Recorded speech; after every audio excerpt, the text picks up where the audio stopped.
Hi, welcome to Drug Testing Government Aid Recipients, a conversation out of the Rogerian argument, and this is presented by Jessica Walker, Nicole Groover, and I'm Nathan Tripp. To begin this discussion, our thesis is that drug testing government aid recipients may be unrealistic, but more controls should be put in place to avoid abuse of the system that is currently in place.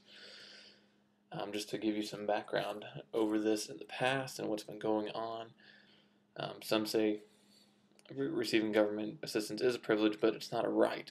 And drug and substance abuse needs to be confronted, and drug screening will help assure taxpayers that they are not funding any drug users' habits.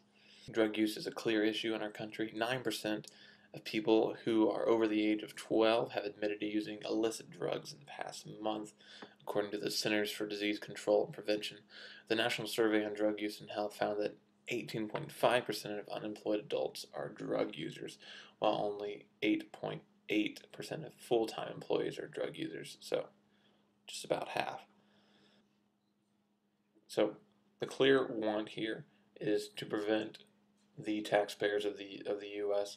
to be funding the drug use and the clear harmful habit that is with their tax dollars. So let's just look at a couple things that could be problematic. Um, so the requiring of drug tests on all who receive federal aid would be quite the task. And the funding of these drug tests would also be quite costly to the state.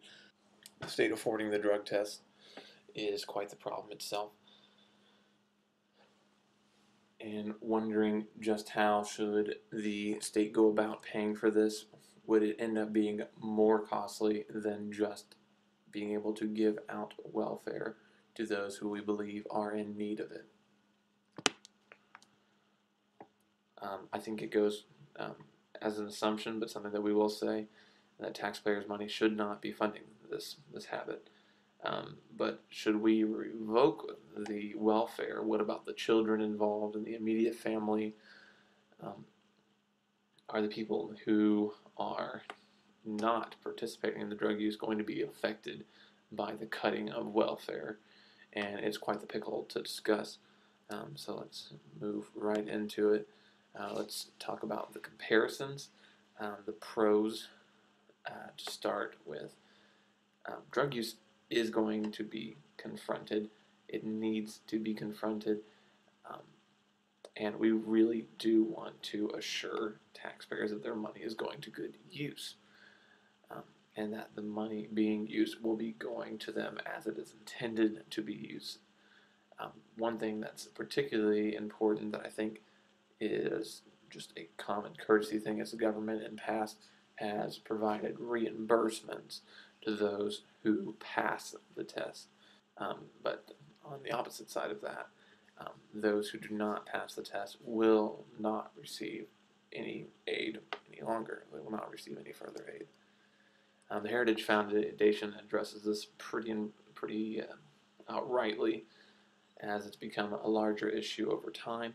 Because illegal drug use is linked to lower levels of work, any serious effect to promote employment and self-sufficiency should include steps to discourage illegal drug use within the welfare population. A well-designed drug testing program would be an important tool in any effective welfare to work strategy. So that we are all for, I think the society as a whole, are all for people working their way out of that need-based life. We want them to be working, and we do not want them continually hooked on these drugs. But at the same time, we also want them to be able to support their families and be able to pay for food and various things like that. So let's move on to the con side, things that we should keep in mind as we're pressing forward and as we're wanting to implement this. It is going to be an unfair targeting of low-income people. The right of the people to be secure in their persons, houses, papers, and effects against unreasonable searches and seizures shall not be violated, and no warrants shall issue. but upon probable cause supported by oath or affirmation, and particularly describing the place to be searched and the persons or things to be seized. This is the Fourth Amendment that I just quoted to you, and we want to consider whether or not this is going to be a violation of those rights that people have. So there does need to be a large amount of support, specific support, for a likely cause that someone is using drugs. So this could come into thinking on, should we be drug testing everyone or those who we have a probable cause for? And this will indeed be honing in specifically on those who are of low income.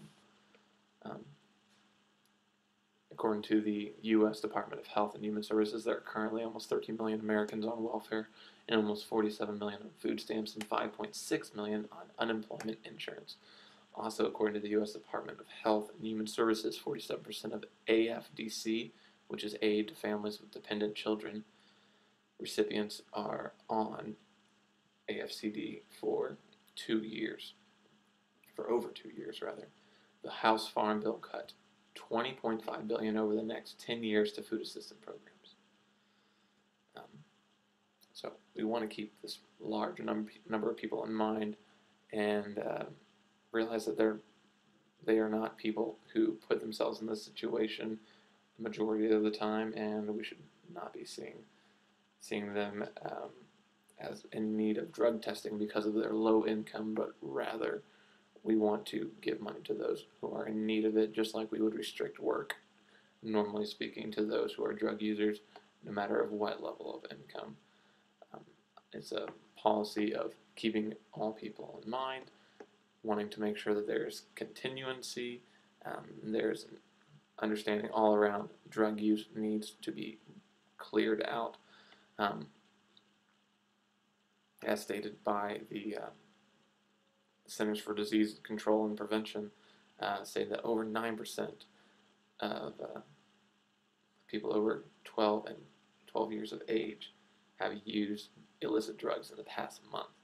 Like, that's a ridiculously large number. Alright, so the children that are affected by this is something to be considered as well.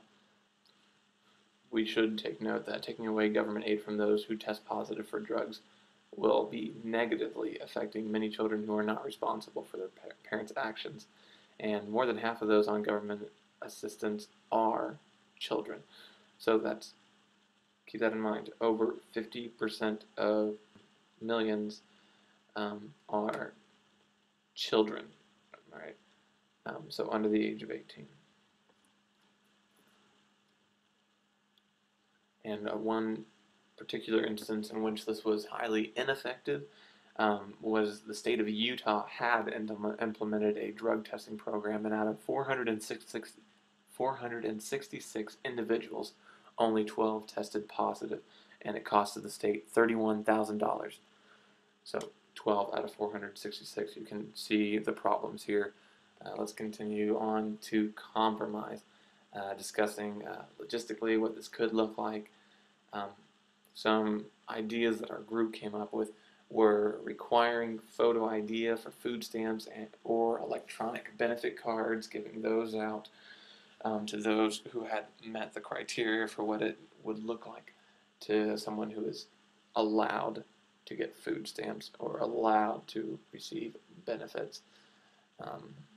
Another possibility is to restrict or possibly eliminate entirely the eligibility for those convicted of drug felonies to receive state aid.